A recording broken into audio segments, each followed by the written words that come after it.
Good morning, class 10th. In previous class, we read about the procedure of removal from office. इसमें हम office तक यहाँ तक पढ़ चुके हैं, एक्सपेक्टेंस ऑफ मोशन तक. Now today we read powers and function of the president, यानी कि प्रेसिडेंट की पावर्स और फंक्शन क्या है. इसमें जो है नॉर्मल भी पावर्स है और इमरजेंसी पावर्स भी है.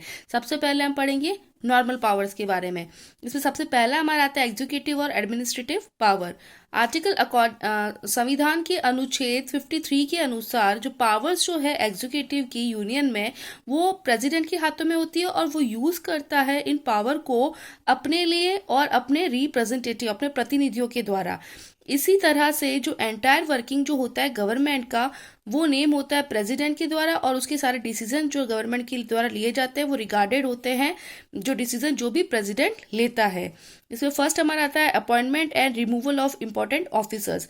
प्रेसिडेंट जो होता है वो कई तरह के जो है इंपॉर्टेंट ऑफिसर्स जो इंडियन यूनियन के हैं, जैसे कि प्राइम मिनिस्टर, अदर मिनिस्टर, उनकी advice, governor of the state, जज of the supreme court and high court, controller और ऑडिटर जनरल, चेयरमैन और members of the union public service commission, foreign ambassador etcetera, इन सबको क्या करता है, अपॉइंट करता है.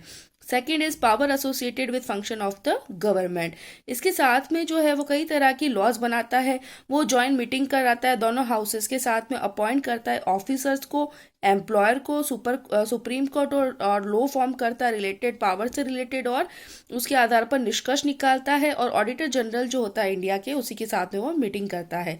प्रेसिडेंट जो होता है वो ऑल्सो जो है पोर्टफोलियोज मीन्स जैसे कि कोई फाइल होती है, उसके अंदर जो उससे रिलेटेड सारी की सारी चीजें होती है, उसका नेम, उसका एड्रेस, वो क्या करता है, क्या क्या क्वालिफिकेशन है, ये सारी जो है पोर्टफोलियो के अंदर आती है. वो जो है members of the council of ministers भी होते हैं. Next is foreign powers.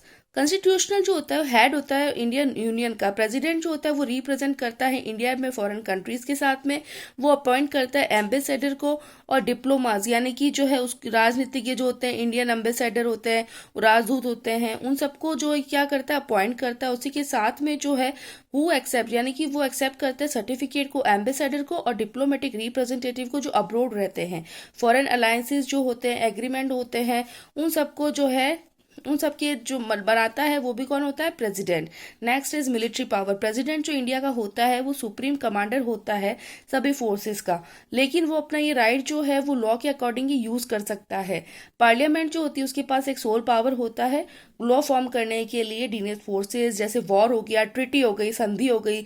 इसीलिए जो है बिना पार्लियामेंट के कंसेंट के प्रेसिडेंट जो है वो ना तो वॉर का स्टार डिक्लेयर कर सकता है और ना ही आर्मी को जो है उसके थ्रू यूज कर सकता है. Next is legislative power.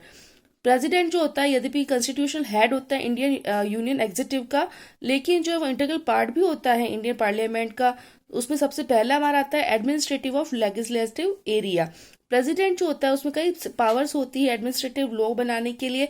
वो सेशन के लिए पार्लियामेंट को बुलाता है, डिक्लेयर करता है, उसका कंक्लूजन जो भी रिजल्ट निकलता है वो लोकसभा को भंग कर सकता है, लेकिन जब उसका कार्यकाल पूरा हो उससे पहले.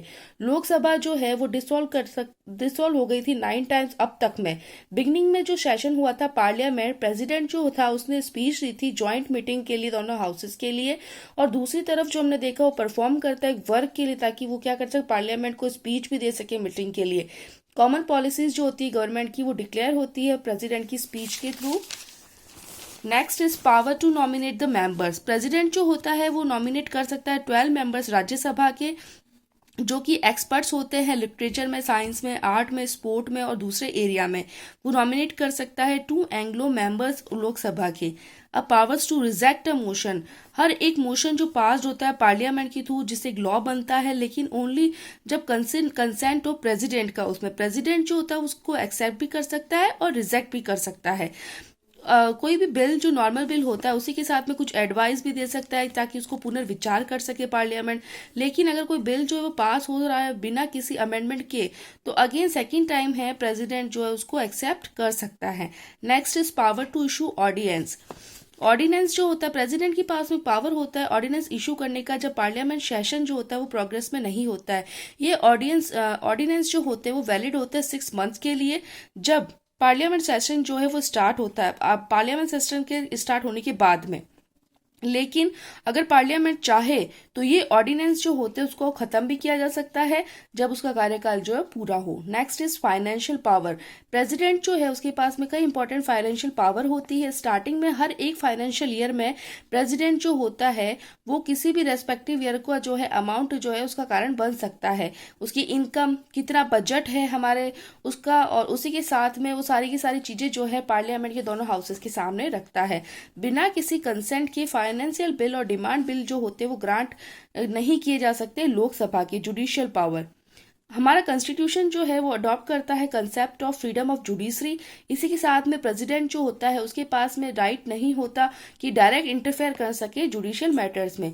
लेकिन अभी तक जो है और कई जरूरी जो पावर्स जो है उसको प्रोवाइड की गई है। वो जज को अपॉइंट कर सकता है सुप्रीम कोर्ट के और हाई कोर्ट के, और प्रेसिडेंट जो होता है वो कंसेंट करता है मैंडेटरी इम्प्लीमेंट लॉ के लिए, ताकि जो वर्किंग सिस्टम है जुडिशरी लॉ का जो सुप्रीम कोर्ट जो है उसको फॉर्म करे। इस जुडिशियल पावर के साथ में जो प्रेसिडेंट जो होता है उसके पास राइट होता है ग्रैंड पार्डन्स के लिए, रेस्पाइट के लिए और रीमेंशन के लिए, पनिशमेंट और ऑफेंडेंस के लिए।